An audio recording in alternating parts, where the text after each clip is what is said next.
Hello and welcome everybody to the Twins Off Daily podcast brought to you by twinsdaily.com, the absolute center of the universe for the MLB trade deadline that just occurred, but we'll get more on that later.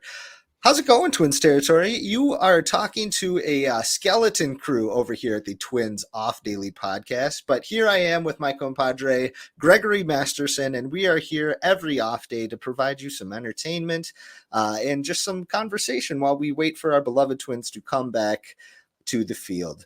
Greg, how we doing, my friend? My face kind of hurts and it's kind of swollen. Usually I have to eat Twinkies for it to get this swollen as it is right now. But I got stung in the face by what I would say is several bees yesterday. I was walking up onto a porch and I was not watching where I was going and walked face first into a beehive. At first I thought it was just like some hanging down like plant or something like that. But then it hurt like bad, and I dropped my package, and I said a choice word that we're not going to say on stream. But save it for the Patreon. Offspring of a somebody. And the person who owned the house looked out and said, "Are you okay?" And I said, I don't know. And I looked up and I saw a bunch of bees buzzing around the porch. I was like, "I think you have a beehive." And I watched their face like go from me up to the top of their porch and just go. I had no idea that was there. So at least they're aware of the beehive that is outside of their house. I have another thing I'd like to share. Okay. If you are keeping track of the Manuel Margot plate appearances without a hit as a pinch hitter, and you saw him come into the game for Max Kepler today, I would like to say that even though he did not get a hit today, that does not count because he came in as a right fielder first and then came up to bat. That doesn't count as a pinch hit. So Manuel Margot is now 30 plate appearances without a pinch hit, 0 for 26. Man, I don't know which of those two topics are more painful, honestly. But one's funny and the other one hurts my face. So. Yeah, that's a good point. But you know what? From my perspective, anyway, I was going to ask Greg, what was more painful over the last 2 days, the bee fiasco or your Twitter timeline after the trade deadline passed? You know what? I think I got a little bit too deep into the Twitter timeline after the trade deadline passed, and even leading up to it. People were already mad, and they were kind of vindicated. But I stick to my guns, say don't get vindicated until it happens. There you go. You know what? I think that's fair. Well, let's talk about our introductory walk-off question that we are going to answer at the end of today's episode. Today's question, Greg. What is the most overrated ballpark food item? Oof, it's going to be tricky. I can be controversial. Oh boy, that's what we're hoping for. But before we get to that, along with some other fun, let's dive into our rapid recap.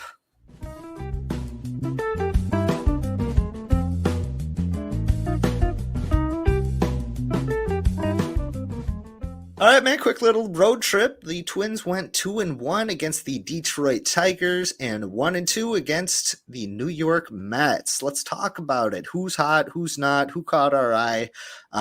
Besides all the trade deadline drama, let's talk about some actual on-field stuff. So anything off the top, who caught your eye in these last two series? I mean, I don't want to get ahead of myself, but it seems like he might be back. Pablo Lopez might be back. He's been stringing a few good starts together. A few starts ago, he had that 6-run issue. But over his last 6 or 7 starts, last month or so, Pablo Lopez has looked really nice. He went 7 innings against Detroit, first game of their two series road trip. He went 6 today, only gave up 2 runs. He's been looking pretty nice, if I do say so myself. And that's really big right now to get him back doing what he can do. Yeah, do you think that his, contribution over the last, what is it, 6 weeks or so, that he's really kind of turned a corner?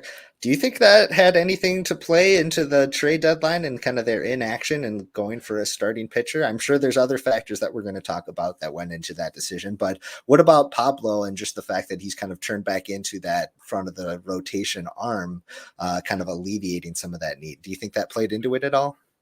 I'm hesitant to say that, they looked at things and said, well, our ace is pitching better, so we Sure, don't need a third or fourth starter. But I sure, will say that the top three, I mean, Joe Ryan has been not like incredible, but he's been, fine over the last few starts.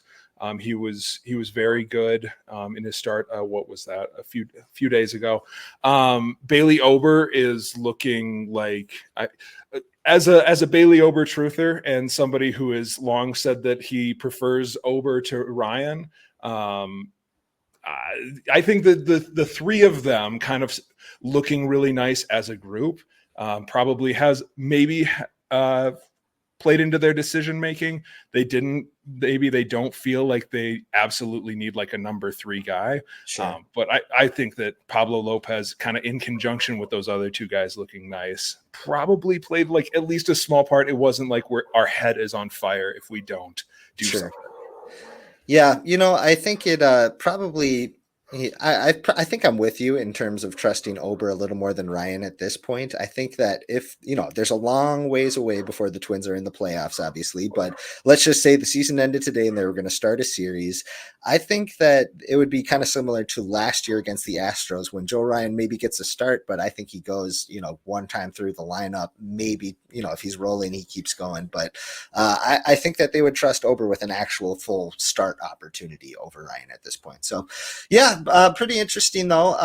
Kind of a buzzkill in those first two games against the Mets. The Mhm. vibes were at a all-time low, let's just say. But it was nice that they were able to salvage one at the end of the trip here and have a happy plane ride back home. Anything else that you want to bring up before we keep moving on here? Yeah, I mean, I do want to say that it was nice to see David Festa turn in Mm, a second good start in a row, if you count his bulk as a start about a week ago. If you can have him go out there and give you 5 innings, 2 runs every night, that's more than you can probably hope for at this stage in his career. Um, Hoping that Simeon Woods Richardson's rough go is not going to be a long-term thing. sure. Hopefully he can continue to be at least solid. As you start to look ahead toward the playoffs, I would, you brought up, maybe Joe Ryan having a shorter start. I'm not so on board with that. I still think that he'd be just fine in a normal playoff start, but you're probably looking for somebody. If the Twins were to get through the wild card series, you're looking for somebody to at least start a game, whether that be like one time through or for a couple innings. And so it's going to probably be important to watch Simeon Wood Richardson and David Festa as the season goes on, beyond just trying to keep in the playoff race. Sure. And Other, I just along that line of thought, for either of those guys, I could see them, kind of being so successful over the last couple of months here that they kind of play their way into the conversation of do they make the playoff roster as maybe like a long reliever, or if Joe Ryan gets bumped early, they come in and try to clean up or something. But I think if we've seen some interesting starts and appearances from both of them, but it might take a little bit while till we get there. yeah, and you've also probably in that kind of, could they make the playoff roster as a reliever? You've always got to throw out Louis Varland and Yep. Chris Paddock in that conversation as well. Shout out Randy Dobnak. Yeah. Yesterday, when you brave listeners are listening to this, made his return for the first time since 2021. He Yeah. got a strikeout. He was missing bats. He was very slider heavy.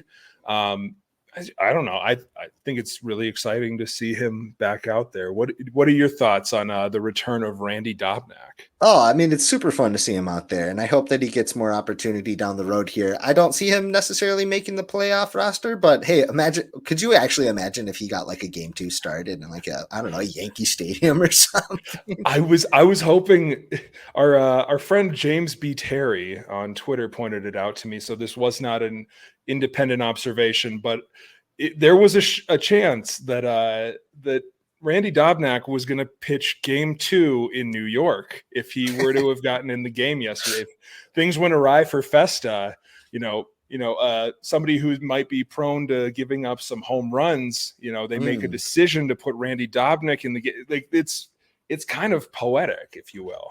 Oh, it always is. It always is. But yeah, you're right. Super fun to see him. I think he could play an important role just down the stretch here, though. And I think that's super valuable. And you know what? He's going to be fun to watch regardless. So rooting for Randy. But let's keep moving on here because we have a lot to talk about with our big inning topic, which is the trade deadline gripes that we have, or maybe that we've seen. I think some people are a little bit more passionate about this issue than others.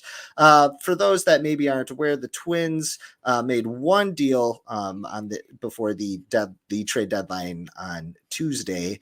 They traded for Trevor Richards, a right-handed relief pitcher from the Toronto Blue Jays. Pretty low wattage move, probably the lowest wattage move that we saw in all of baseball at the deadline that involved major leaguers. So not super exciting, but we'll see how it all plays out. In doing so, they designated Josh Staumont for assignment. So that is kind of an interesting wrinkle to this too. Greg, what are some of your initial thoughts about the trade deadline this year? Yeah, I guess we should probably start by just touching on Trevor Richards. One of the things that we've talked about leading up to the trade deadline is that the Twins need a left-handed reliever that they feel okay about. Between Funderburk and Thielbar and oh my gosh, Okert, forgot his name.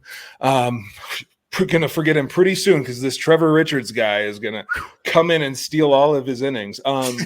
We talked about kind of how they could use somebody who they could rely on a little bit more. And they did not trade for a lefty. They traded for a righty who has reverse splits. And because he has a great changeup, tends to do better against lefties.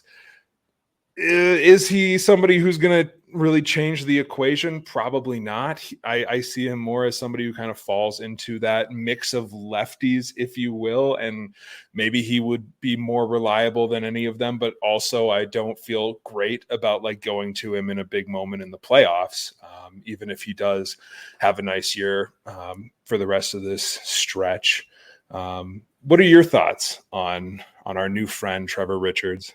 You know what? I'm not going to sit here and bash him or anything because maybe they see something that they really like. You said that he's got that really good changeup. From what I've gathered, that's kind of his only weapon. And when it works, it's really great. But sometimes guys are teeing off on it. I think I saw that he's given up like 8 first pitch home runs on that changeup. So I think a lot of times guys are like sitting on that pitch. Right. So I did not have super strong feelings about the trade deadline just because I didn't think that there's a ton of holes that they needed to fill. Would have been nice to explore a starting pitcher, just with the uncertainty behind Chris Paddock. And then another reliever to add to their mix there, especially with Brock Stewart going down on the IL again, which we can probably touch on later. But that I thought increased their need for another arm to add to the mix there. And Trevor Richards, so they designated Staumont for assignment because he's had like a really terrible month, obviously. And, his underlying numbers when he was having success were not great. Regression was coming. But they got rid of him, which justifiable. That's not an issue necessarily by me, but they replaced him with a guy who's one of the few pitchers who has had a worse month than Josh Staumont. So, it was just such a low wattage, low ceiling move. He's got like a 4.5 ERA, this year, last year, and the year before. He's just getting older, and he did not cost very much for a reason. So very unexciting, very low wattage, but I also tend to think that some deals that are made at the trade deadline can be pretty overrated as well. But what are some of the other gripes that either you have or that you've seen online of people who maybe Oh thought that gosh. this trade deadline was unpopular? Are there any that come to mind that you're like, whoa, here we go? Yeah, okay. Before I dig in, I do want to point out that it's possible that Josh Staumont stays in the organization. Sure. He does have guaranteed money.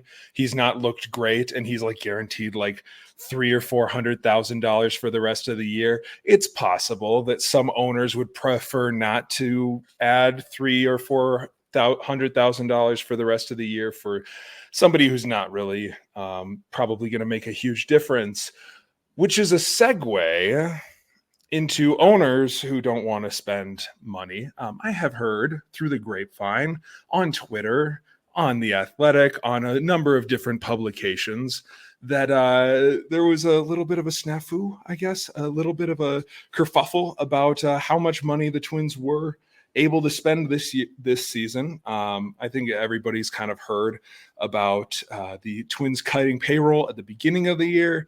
Now we're halfway through the year, and it sounds like they were being honest. They did not have a ton of room to spend, and they don't have a ton of room to spend next year either. We've kind of gone over that a few times on the podcast, so I don't need to like dig too far into that, but that really does hamper their ability to make deals this year.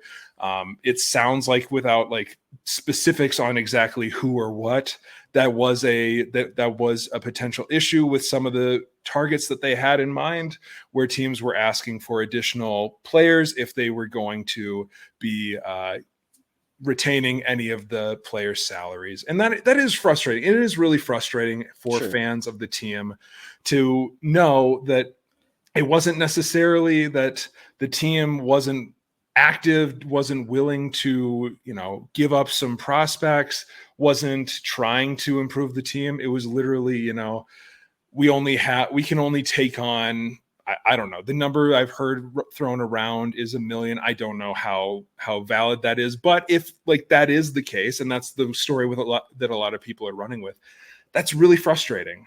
Even for a team that doesn't have like massive holes, it's good to be able to make improvements as we look ahead to the playoffs. Try to take a small step forward. The Twins have like a 6% chance right now to win the World Series, and it's like, okay, if they would have made like an improvement, like bringing in a Jack Flaherty, right? That's not like gonna like completely like vault you to the front of the line, but it can help, and that's what you're looking for. You're looking for small edges, right? So yeah, that's definitely something that I 100% understand is under people's craws, and to an extent, I think that it can kind of get blown out of proportion. Sometimes I'm a little hesitant to, complain about those things, because I don't like being lumped in with, I'll call it meatballs, even if I do agree. And that might just be a personal failing of my own. I don't want to be lumped in with the meatballs, and I hold stuff back. But yeah, I guess like overall, it's just a really frustrating aspect. Yeah. I've got another thought I want to move into, but I want to know kind of how you feel, I guess. Yeah. So I think there are two things that I'm having trouble kind of understanding or grasping the full reality of it. One is, if there, the ownership was saying that there's financial kind of limitations here, that they don't want to take on any money, that they really can't do any of that right now.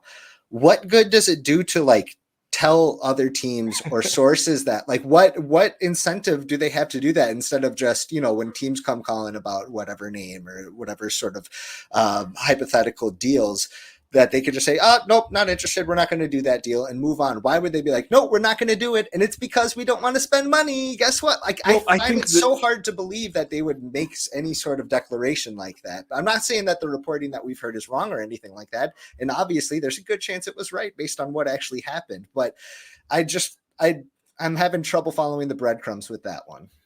I think that part of that is they call about player X, and they say like, what would it take for you to retain 3 million? I feel like you can't Sure. really get into that conversation. You can't just ignore the conversation. You have to ask. Yeah. But at the same time, coming out and kind of saying that and kind of leaking that to reporters, I don't know. It's weird, from an outsider perspective. I feel like it could be handled better, Sure. but I don't know. Yeah. The other thing that I'm having trouble grasping too is like, why doesn't anybody want to dance with the Twins? You know what I mean? Like it feels like at the trade deadline, they had the one where they got Malley and Lopez and Fulmer a few years ago. But beyond that, I feel like it's usually pretty quiet around the trade deadline.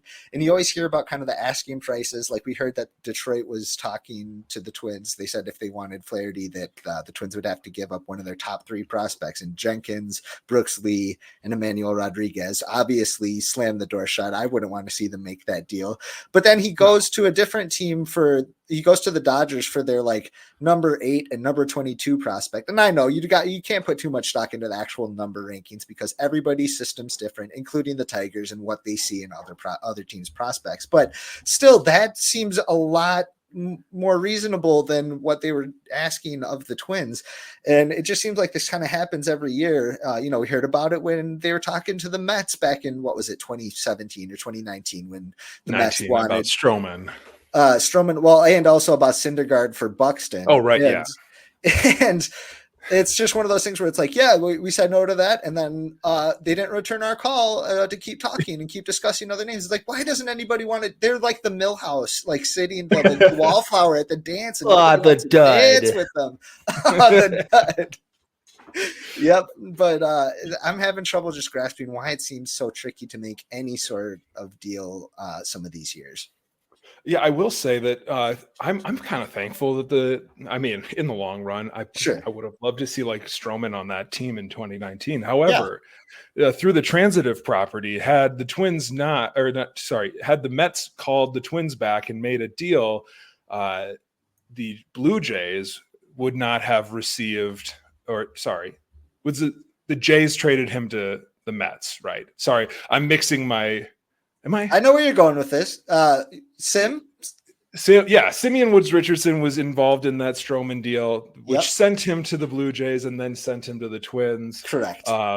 Anyway, there's a silver lining to that story, but also actually I kind of want to my second thought kind of builds on your why doesn't anybody want to dance with the Twins, and I think that they're addicted to finding a good deal, and I don't think that the way that the market is moving over the last few years with this extra playoff spot, with it being kind of the bar being raised to convince a team to sell right now. And mind you, there were like more trades this deadline than any other deadline in recent memory.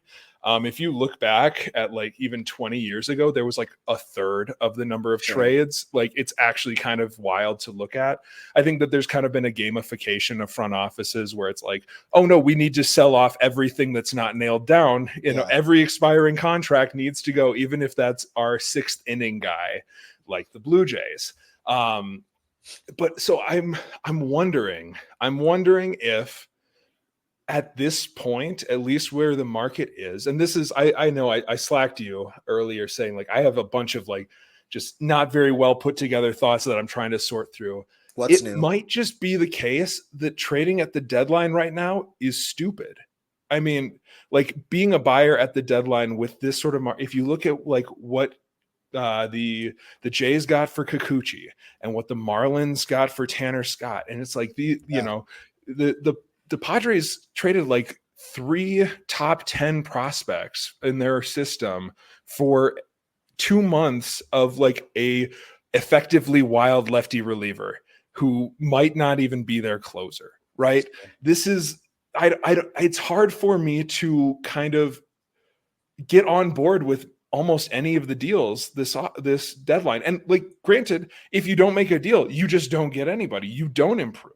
But like the math is so off right now that like there's a part of me that says why even bother? Why don't you just save your prospects and you have a healthy farm system and you're able to build sustainable success, and you put yourself in a position so that you don't need to try and close gaps at a trade deadline. But I don't think that that's ever possible either. Yeah. So I don't know, my brain is being pulled in a number of different directions, but I think that the trade deadline is just different now than it has been in past years. And maybe the answer is to just, take your ball and go home for a lot of these. Yeah. But also maybe the answer is that you just need to put on your big boy pants and go get something done if you want to have success. I don't know. Have you been thinking similar things? Like where's your mind in this new deadline that we're in? Yeah, so I see what you're saying for sure about just the prices being pretty astronomical, and just that it's smart to kind of lay off of those kind of deals, as unexciting as it is. And I definitely agree with you. I do think that if this front office were to ever make a deal, this would have been the year to do it, though, just with the number of assets that they have that they could reasonably part with and still, field an effective team for the next however many years. This would have been the year to try to do it. But at the same time, just looking at some of these names, which starting pitchers are really exciting you? That's, Flaherty, would have been kind of nice, but at the same time, there's a ton of risk there, and you'd be dealing, a pretty high end prospect to a division rival. It's tricky. After that, what other starting pitchers that were actually traded at the deadline would excite me, and it's not a lot of names. Maybe Fetty from the White Sox. But even we've heard the story on those two guys. Right. I mean, those are the names that they threw out when they were saying, exactly. Okay, it either starts with Jenkins, Lee, or Rodriguez. Yeah. I was hoping for a fun little surprise, but alas, we'll just have to wait until the, guys start clearing waivers like in the madness last year, before, September 1st, the cutoff that they have to be in the organization if they want to be on the playoff roster. Oh, do you know where James Paxton ended up? He's with the Boston Red Sox, I believe. Red Sox. Okay. Because I mean, like that, if a name like that were to come through at any point during the next month, I would be on board with that. Sure. If ownership is willing to pay the rest of their salary, of course. That's unfortunately kind of the cloud that we have hanging over all of these discussions. But so we'll see how that plays out. But for right now, I think we just got to sit and gripe on our own about this past trade deadline. But we can't be too sad for too long, because it's time to move on to our next segment, which is Picks to Click.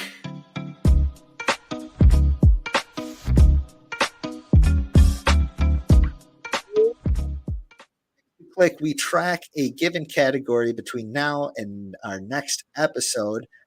So for example, over the last 6 games since our last episode, Greg, myself, Cody Schoenman, and Matt Trueblood were trying to guess who is going to have the most extra base hits over those 6 games. Greg picked Byron Buxton. I picked Jose Miranda. Cody went with Royce Lewis, giving him the kiss of death. Cody has never won, and he never will. Matt Trueblood was the winner, though, and he picked Matt Wallner, who has been absolutely killing it at the plate over the last couple of weeks since being brought back up to the big leagues.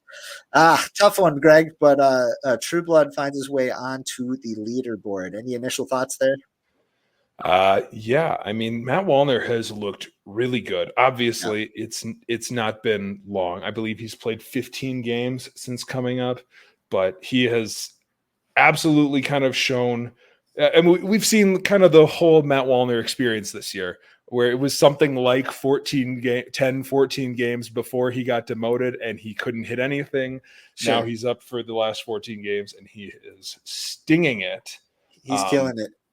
I do want to give a shout out now that I guess we didn't mention any hitters, but I want to shout out Christian Vasquez over the last week. He's hitting 400.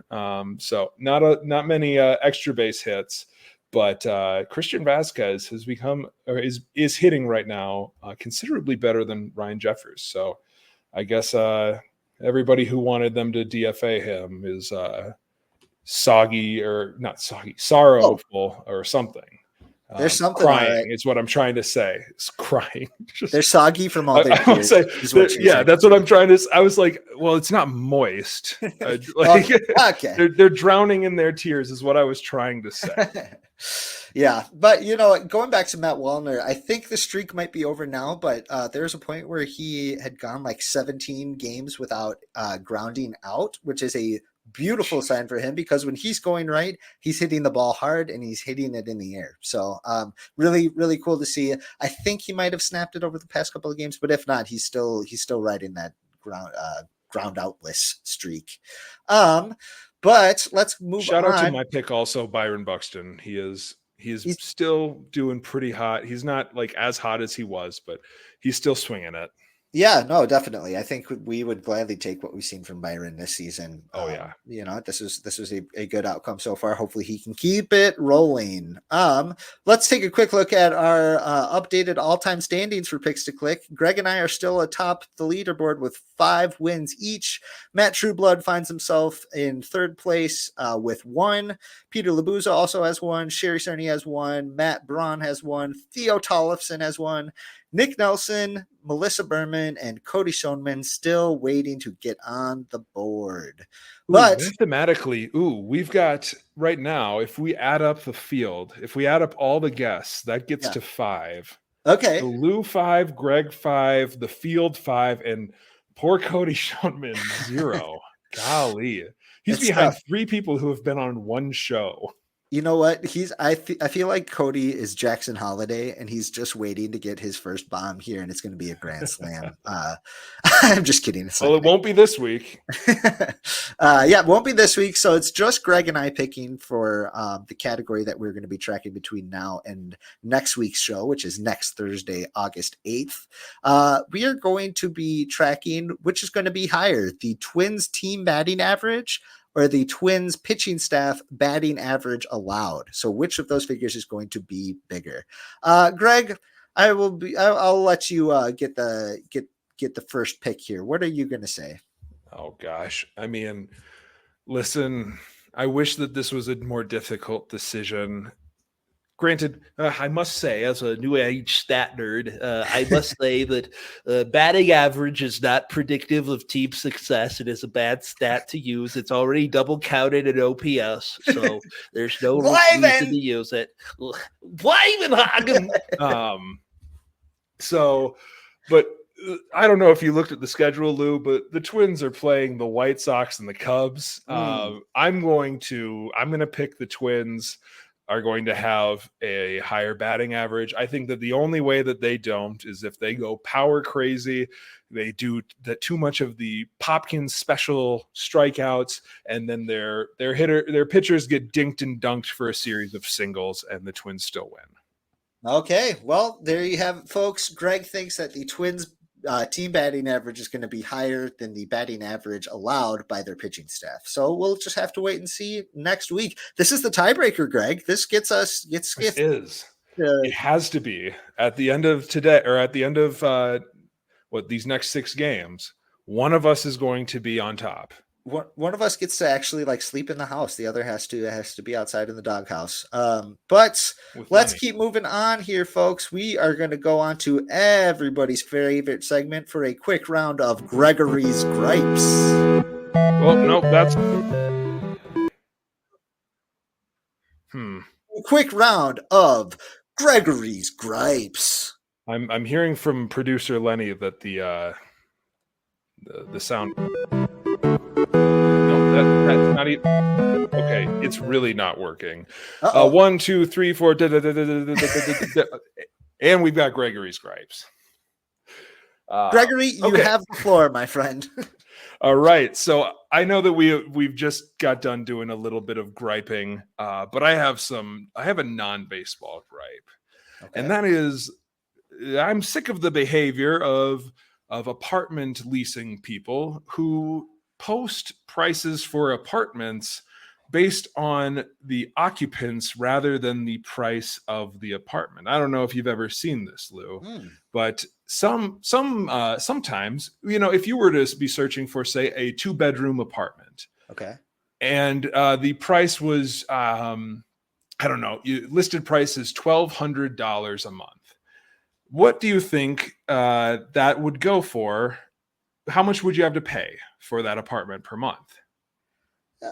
For just strictly the rent, I would probably guess Yeah. somewhere right around $1,200. Yeah. So sometimes you have to pay $1,200. Sometimes it's $2,400 because Oh, there's an I see. assumption that there's going to be two people living there. And so each of them is on the hook for Mm, $1,200. And that's just mean. It's makes rude. I'm tired of I would never be caught saying anything bad about landlords, but they are messing around with that, and I'm sick of it. And that's my gripe for this week. you know Pretty what? low end, but it's very, very annoying. You know what? I agree. I feel bad for folks in that situation, but that you're right. That was a pretty low wattage Gregory's gripe. I think it pretty much goes in line with what the Twins did at the deadline. So you know what? We'll take it, Greg. Thank you very much for that. Let's move on. Well, first of all, folks, if you have a gripe that you'd like to air out, please hit us up on Twitter at Twins Off Daily or at Greg T Masterson, or leave a comment on this video. We would love to hear what you got and help you get it off your chest. But for right now, if the music will allow it, we are going to move on to a new game for the closer.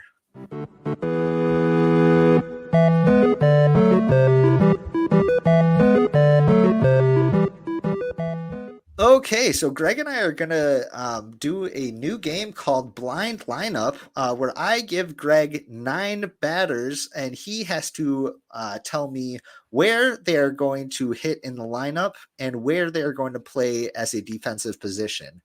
For those watching on our video feed, Greg has a document up so that we can kind of keep track of this. Might help you follow along. But Greg, are you ready to make a blind lineup here? Yeah, and I'm going to make a better lineup than Rockhead. Yeah. Don't No even benching open anybody and no platoons. don't even open the spreadsheets, dude. Just leave that stuff closed. Okay, so the only rule here, you know what? There are no rules. Let's just dive right into it. We're going to try to keep Greg moving on this. So, Greg, give us like a quick rationale when you make your selection, but we'll keep it moving pretty steadily. Your first player, Mr. Josh Willingham. Where are you going Willingham. Ooh, I'm going to put him in left field. Okay. Yeah, left field, and I'm going to have him batting cleanup. Okay, hitting fourth, you hit a lot of bombs. I think you're pretty justified. Yes. I think he definitely hit fourth for the hit cleanup for the Twins a lot in those 2.5 years he was with them. Okay, next up, see this, it's already getting tricky. Austin Martin. Austin Martin. I'm gonna stick him at second base. Okay. And I'm gonna bat him last. Okay, I think that explains itself right there.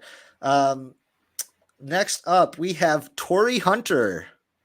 I almost put him in center field, and I said I think that there's going to be less likely to be like a second base only guy. Okay. Torrey Hunter, I'm going to put fifth. Okay, and play him in center field. And playing center field, obviously. Yeah, 7 Gold Gloves. They speak for themselves, man. Okay, this can go a couple different directions. How about Christian Vasquez?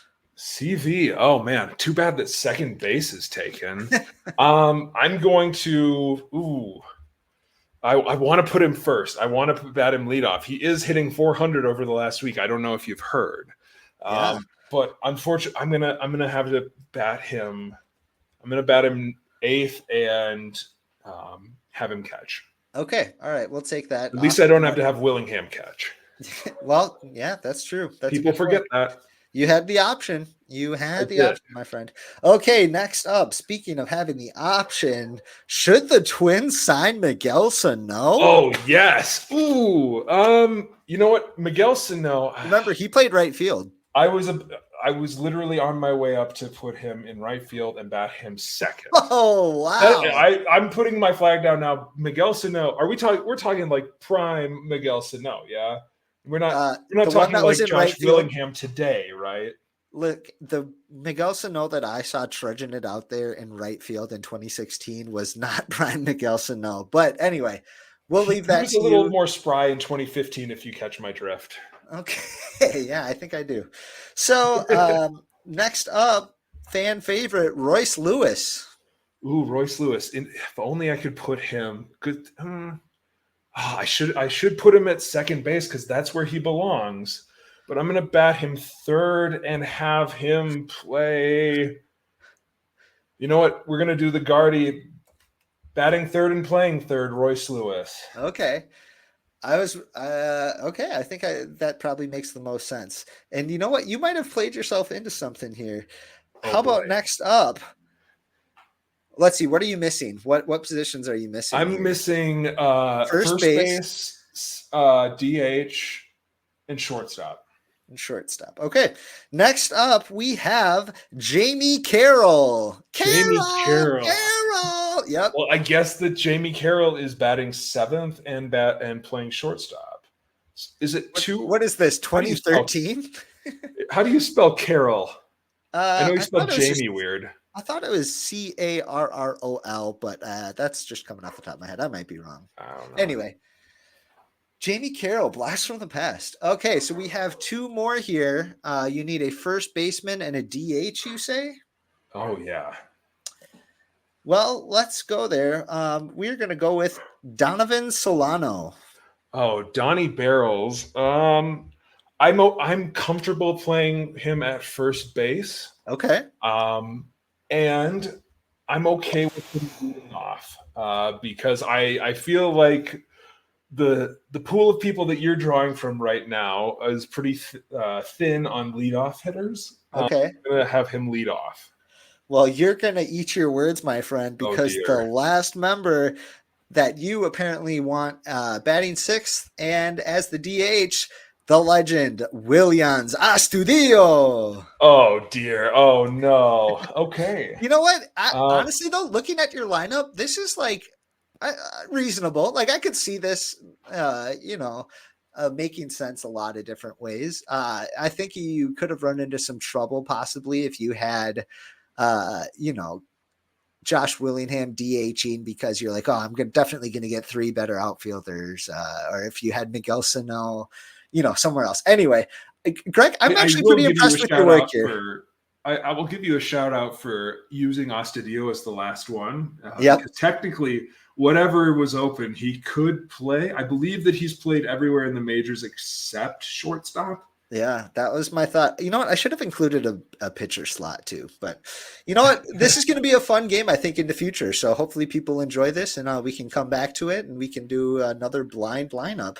But Greg, well done, my friend. I'm very impressed for with you. For the non-visual people, the podcast only people. This lineup is first base Donovan Solano, right field Miguel Sano, third base Royce Lewis, left field Josh Willingham, center field Torrey Hunter, DH Willians Astudillo, shortstop Jamie Carroll, catcher Christian Vazquez, and second base Austin Martin. That's a 95 win team, if I do say so myself. Hopefully they're only facing hopefully they're only facing left-handed pitching because they are literally all right-handed. I'm pretty sure. Willingham. Yeah, he was righty. At least it's not Chris Parmalee. John, when did you get here, man? That coward would never come on here. Yeah, just wait. We got a lot of snakes and a lot of cowards over there at Twins Daily that don't want to hang out with us, Greg. Why don't people want to dance with Lou and Greg? I think it might be the smell. All right, that's enough of you, Greg. Let's keep moving on here. We are going to move on to our post-game high fives. Let's go to our walk-off question, Greg. You said you had a controversial answer for what is the most overrated ballpark food. What do you got for us? Well, I said it was it's a controversial question. I don't know how controversial this is because it's not like a delicacy, I guess, that like everybody. I hate popcorn. If I'm going to be like eating, I want to eat food. I don't want to just like eat, packing peanuts covered in butter and salt. Like if I'm going to spend like, I don't know, What is a popcorn go for these days? 10 cents? At the picture show or at the ice cream shop? Hey, At the old soda fountain. Or I could have done the Arrested Development. It's one popcorn. What could it be? $30? $30. But I'm a little nervous that it actually is $30 to get a popcorn at Target Field. But I don't know. Like, I think it's just such a plain food. Like, if you're going to be spending money on food, buy food, not just like your buttered my buttered packing peanuts. It's just not fun. Fair enough. You know, I think that a lot of food at the ballpark is pretty overrated for the most part. Oh, yeah. Just based on the prices and what you're getting for it. I can see the novelty in a lot of it too. One thing that does not excite me anymore is Dollar Dog Night. I appreciate that they give a cost-effective option for folks, but these hot dogs that they're giving out. I swear they don't cook them. They give them to like a dog to just breathe his little dog breath on, like for like 5 seconds, and then they pass them off to people, and they're like lukewarm. And you know, sorry, it's $1, but come on, at what cost? Your beef is with at what cost? $1. Yeah, but your beef is with all hot dogs or just dollar dogs? Oh, like just dollar dogs. Oh, don't get me wrong. I love a glizzy. I love a nice hot dog. It's one of my favorite foods, but Dollar Dog Night does not excite me. One of my favorite foods. Like finally, yes. my favorite food, hot dog. Yeah, hot dog. But no, it's Dollar Dog Night does not excite me anymore because the quality of that dog is just it's not a value to me anymore. And I think it's become quite overrated. But if you're doing a 9x9x9 challenge, it has to be Dollar Dog Night, right? We're not walking on money here. Yeah, that's a good point. I mean, I would try it with the big dog or RIP, the Dome Dog. I used to love Dome Dogs, man. And I wait, so you like the gray bratwursts? Oh my God. But not roller hot dog? That's just un-American. I tweeted about this earlier this week. Did you go to the Metrodome? Did you remember the concessions at the Metrodome at all? Of course. So they had a place called Brats and Brew. I think that's where they sold the Dome Dog. But they also sold the Jumbo Dog, which was like a foot-long Dome Dog, and the bun was literally just like a baguette. And I absolutely loved that thing. It costed, I think, $9, which at the time was a lot of money. But it was worth it, baby. In those days, you could get a $5 cheap seat. Yeah. You could get 2 tickets for the price of a hot dog. And you could be sitting on top of a giant carton of milk in right field there.